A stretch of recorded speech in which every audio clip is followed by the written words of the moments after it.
সেই একই অবস্থা সিঙ্গাপুরের হাসপাতালেও। হিমশিম খাচ্ছে কর্তৃপক্ষ।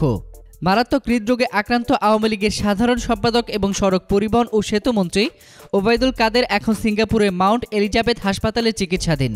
গতকাল বাংলাদেশ সময় সন্ধ্যা 7:40 সিঙ্গাপুরের অ্যারো স্পেস রোডের সিলেটর বিমানবন্দরে অবতরণ করে ওবায়দুল কাদেরকে বহনকারী এয়ার অ্যাম্বুলেন্সটি।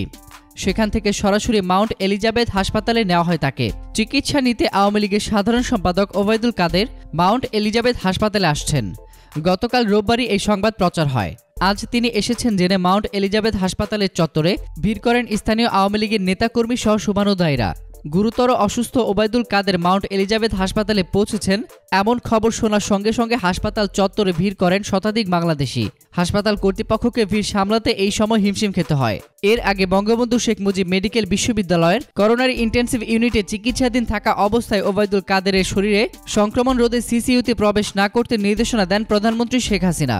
তার নির্দেশনা অনুসারে বিএসএমএমইউর coronary care unit, intensive coronary care unit, high dependency unit ও অন্যান্য অস্ত্রোপচার কক্ষে প্রবেশের দরজার ওপর একটি নোটিশ টানিয়ে দেওয়া হয়।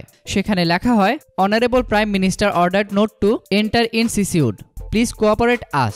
অর্থাৎ মাননীয় প্রধানমন্ত্রী সিসিইউতে প্রবেশ না করতে নির্দেশ দিয়েছেন। এই জন্য অনুগ্রহপূর্বক আমাদের সহযোগিতা করুন।